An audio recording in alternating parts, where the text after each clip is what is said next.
Kultum, kuliah terserah antum katanya. أعوذ بالله من الشيطان الرجيم بسم الله الرحمن الرحيم Bismillahirrahmanirrahim. Assalamualaikum warahmatullahi wabarakatuh.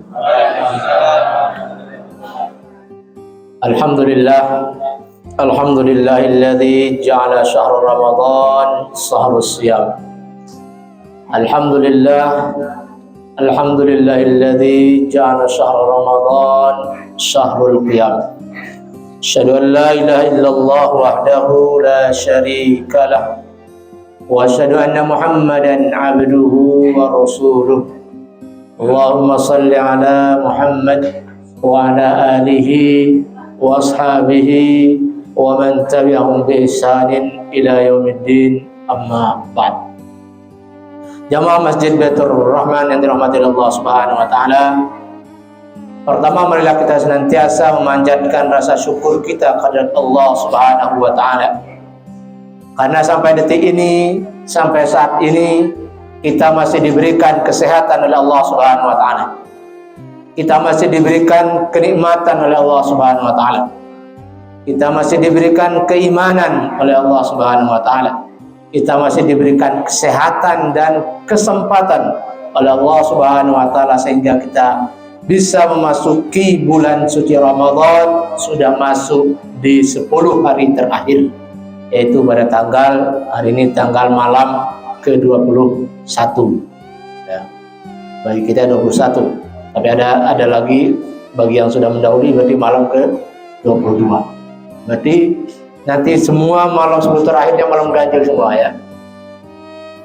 Kita anggap malam ganjil, mereka malam genap. Kita malam genap, mereka malam ganjil ya. Itu semua patut untuk kita syukuri. Karena dengan nikmat dari Allah Subhanahu wa taala lah kita bisa sampai pada malam hari ini. Berapa banyak orang-orang yang dulu misalnya bersama dengan kita, yang dulu pada Ramadan tahun lalu misalnya bersama dengan kita di majelis ini, di musola ini, sholat tarawih bersama, puasa bersama, tapi pada bulan Ramadan kali ini mereka sudah lebih dahulu dipanggil oleh Allah Subhanahu wa taala. Maka tinggal menunggu giliran kita. Kita pasti akan dipanggil oleh Allah Subhanahu wa taala. Tidak kenal usia, tidak kenal waktu, tidak kenal muda, tidak kenal tua, tidak kenal bayi, tidak kenal remaja. Manakala ajal sudah tiba, maka pasti kita akan menemui Allah Subhanahu wa taala. Kullu nafsin dha'iqatul maut. Setiap jiwa, setiap manusia, setiap yang bernyawa, maka pasti akan menemui yang namanya kematian. Selawat serta salam tercurah buat baginda kita, Nabi kita, uswah kita, suri teladan kita, Nabi besar Muhammad sallallahu alaihi wasallam. Yang kita harapkan syafaat beliau dan juga kepada para sahabatnya, para pengikutnya yang setia mengikuti sunnah-sunnah beliau. Hadirin jamaah salat Isya dan salat sunat tarawih yang dirahmati Allah Subhanahu wa taala. Ramadan adalah bulan yang kita rindu-rindukan kehadirannya. Ramadan adalah bulan yang kita nanti-nantikan kedatangannya. Kita rindu apa tidak rindu dengan Ramadan? Rindu apa nggak rindu? Ada buktinya nggak kerinduannya? Ya. Jadi Ramadan adalah bulan yang dinanti-nantikan kehadirannya oleh baginda Nabi Sallallahu Alaihi Wasallam. Ramadan memiliki tempat yang istimewa. Ramadan memiliki tempat yang khusus di hadapan Rasulullah Sallallahu Alaihi Wasallam. Maka terbukti ketika baginda Nabi SAW, ketika Ramadan akan tiba, ketika Ramadan akan masuk, ketika Ramadan akan hadir, maka Nabi Sallallahu Alaihi Wasallam memberikan motivasi kepada para sahabat, memberikan kabar gembira kepada para sahabat Nabi Sallallahu Alaihi Wasallam. Qad ja'akum syahrul Ramadan, telah datang kepada kalian bulan suci Ramadan. Kira-kira kalau bulan yang lain Rasul mengatakan demikian enggak kepada para sahabatnya? Ada enggak yang kita mendengar misalnya, telah datang kepada kalian bulan Muharram misalnya, telah datang kepada kalian bulan Safar, bulan setelah bulan Safar apa? Rabiul Awal, Rabiul Akhir, Jumadil Awal, Jumadil Akhir, Rajab, Syaban. Kita belum mendengar. Tapi Ramadan, ketika Ramadan tiba, maka Rasul memberikan motivasi kepada para sahabat bagaimana agar menyambut Ramadan, bagaimana agar bergembira dengan Ramadan, bagaimana memotivasi bagi sahabat Nabi SAW saat datang kepada kalian bulan suci Ramadan, syahrun mubarakun, yaitu bulan yang penuh dengan keberkahan. Itu di hadapan Rasulullah SAW.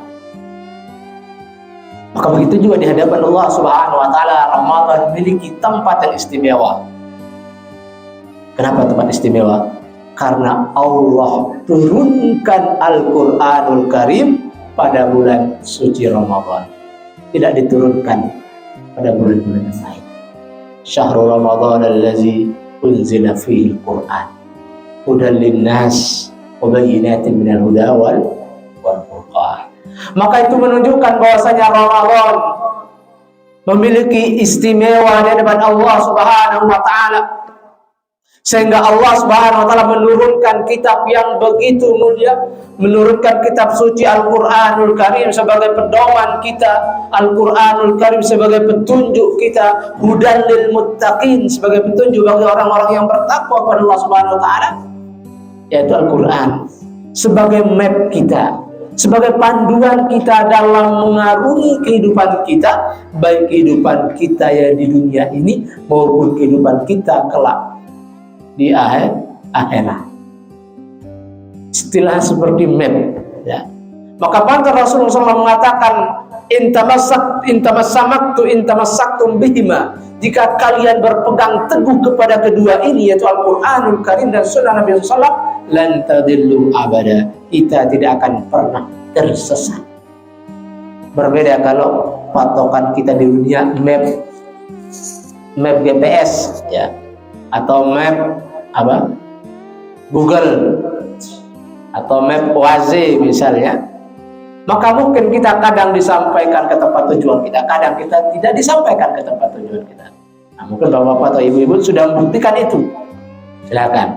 Dan saya sudah membuktikan itu ketika saya bersama keluarga menghadiri sebuah acara pernikahan teman di Sukatani sana. Di Sukatani itu Karawang ya, maksudnya Cikarang ya. Nah, itu masih Cikarang.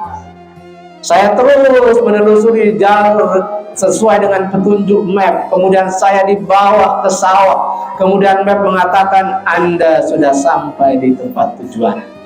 Sementara kiri kanan saya sawah semua. Nggak ada jalur kuning yang melengkung sebagai pertanda orang pernikahan. Maka akhirnya saya dengan istri pulang, nggak jadi hadiri pernikahan karena waktunya sudah mepet, sudah mau maghrib. Ya, padahal acara habis sampai sebelum maghrib. Ya, maka kita pun pulang. Itulah map dunia. Tetapi kalau Al-Quran yang kita jadikan map, kalau Al-Quran yang kita jadikan pedoman, maka tidak akan pernah tersesat, dan itu jaminannya adalah Rasulullah SAW yang menjamin akan hal tersebut. Maka Ramadan inilah memiliki kedudukan istimewa di hadapan Allah Subhanahu wa taala. Buktinya tadi Allah turunkan Al-Qur'an di dalam. Bukti yang lain bahwasanya Allah Subhanahu wa taala katakan juga dalam hadis qudsinya. Qala Allah azza wa jalla, Allah Subhanahu wa taala berfirman, kullu amali bani Adam lahu, setiap amalan anak Adam baginya, illa siyam fa innahu li wa ana ajzi bi, kecuali puasa dan aku yang akan memberikan balasan. Itu menunjukkan kekhususan Ramadan, di mana semua amalan kita pada dasarnya untuk kita, tetapi tidak dengan Ramadan. Ramadan hanya kita dengan Allah Subhanahu wa taala yang tahu bahwasanya kita berpuasa di bulan suci Ramadan. Berbeda dengan ibadah-ibadah yang lain, mungkin banyak orang tahu ketika kita melakukan sholat, orang tahu bahwasanya kita menghadap kiblat, takbiratul ihram, melakukan sholat, orang tahu. Ketika kita membaca Al-Quran, orang tahu bahwasanya kita membaca Al-Quran.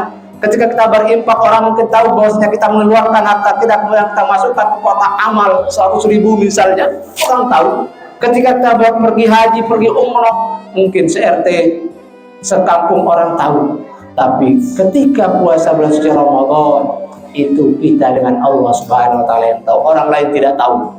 Bisa saja kita kelihatan berpuasa, tapi ketika berkumur-kumur 3 kali yang keluar 2 kali misalnya, kan gak ada yang menjamin, gak ada yang tahu. Yang tahu kita dengan Allah Subhanahu wa taala. Begitu juga misalnya ketika ibu-ibu misalnya di dapur menggoreng ikan, ikannya 3, tinggal 2, kan gak ada yang tahu. Maka itulah sebabnya Allah Subhanahu wa taala katakan bahwasanya puasa untukku dan aku yang akan berikan balasan. Karena puasa kita jauh dari sifat riya. Puasa kita jauh dari sifat pengen dilihat oleh orang lain. Sementara amal-amal yang ibadah yang lain bisa dilihat oleh orang lain, tapi tidak dengan puasa. Allah yang tahu dengan kita pada hakikatnya puasa kita. Maka kemudian Rasulullah SAW menjamin, manakala ibadah puasa yang kita lakukan, manakala siang Ramadan yang kita lakukan tadi penuh dengan keimanan, kita lakukan karena perintah Allah, kita tunaikan karena kita melakukan ketaatan kepada Allah Subhanahu wa taala, bukan karena ikut-ikutan. Kita tunaikan puasa Ramadan kita karena mengharapkan balasan dari Allah Subhanahu wa taala. Maka di situ Rasul menjamin apa? Ghufira lahu ma taqaddama min dzambi. Allah akan ampunkan dosa-dosanya yang telah lalu. Itu ampunannya. Tapi di sisi lain ternyata juga kata Rasul, berapa banyak orang yang berpuasa Ramadan tapi tidak mendapatkan apa-apa dari Ramadannya. Penyebabnya apa? Bisa saja mungkin dia berpuasa hanya sekedar menahan lapar dan dahaga, tapi hal-hal yang lain tidak ditahan. Misalnya hal-hal yang membatalkan puasa tidak ditahan, hal-hal yang memakruhkan puasa tidak ditahan, hal-hal yang merusak pahala ibadah puasanya tidak ditahan, sehingga puasanya bisa menjadi apa? Tidak bernilai ibadah, bahkan hanya capek, hanya lapar dan dahaga yang didapati. Ya. Maka tentu kita tidak menginginkan itu. Justru Ramadan tiba ini kita berharap agar bagaimana kita bisa mengumpulkan, bisa meraih pahala yang sebanyak-banyaknya di bulan suci Ramadan ini. Caranya bagaimana? Banyak sekali caranya. Puasa di bulan suci Ramadan, kemudian qiyamul lail pada malam Ramadan, itu sudah ada jaminan dua-duanya dalam hadis Nabi. Kemudian tilawah kita, baca Al-Quran kita, dan itu luar biasa pahalanya. Kemudian memberi makan orang miskin, memberi makan orang berbuka puasa, itu pahalanya juga luar biasa, sama dengan pahala orang yang berpuasa Ramadan. Maka para sahabat Nabi Sallallahu Alaihi Wasallam senantiasa berlomba-lomba hal demikian. Ada yang mengatakan seorang sahabat misalnya dia memberi makan setiap hari 500 orang berbuka puasa. Nah kemudian ketika Idul Fitri dia pun membagikan setiap orang 100 dirham. Itu menunjukkan bagaimana dermawannya para sahabat Nabi Sallallahu Alaihi Wasallam. Bagaimana mereka menginginkan agar mereka mendapatkan pahala yang sebanyak-banyaknya. Nah kemudian juga yang bisa kita lakukan tentu kita ingin meraih Lailatul Qadarnya. Maka caranya harus istiqomah, konsisten, tanpa putus ibadah selama 10 hari terakhir. Insya Allah kita akan mendapatkan malam Lailatul Qadar itu. Manakala kita beristiqomah ibadah selama 10 hari terakhir, insya Allah kita akan mendapatkan pahala ibadah kita, tilawah kita, qiyamul lail kita, sedekah kita, zikir kita, tadarus kita, sama bahkan lebih baik pahalanya daripada kita beribadah selama 1000 bulan suntuk di luar bulan suci Ramadan, bisa terkalahkan hanya dalam ibadah 1 malam saja. Nah, karena ini sudah 15 menit kayaknya ya. Karena tadi judulnya kultum, kuliah terserah antum. Nah, maka terserah saya, berarti kita cukupkan. Kepanjangan kita cukupkan, semoga yang sedikit ini bisa bermanfaat. Mudah-mudahan jadi amal jariah kita bersama dan Ramadan kita menjadi Ramadan terbaik yang bisa kita lakukan pada tahun ini, melebihi Ramadan kita tahun lalu, dan kita keluar dari Ramadan mendapatkan predikat takwa sebagaimana tujuan disyariatkannya ibadah puasa kita, yaitu la'allakum tattaqun, agar kita bertakwa kepada Allah Subhanahu wa taala. Demikian yang bisa disampaikan, mohon maaf atas segala kurangannya. Wabillahi taufiq wal hidayah. Wassalamualaikum warahmatullahi wabarakatuh.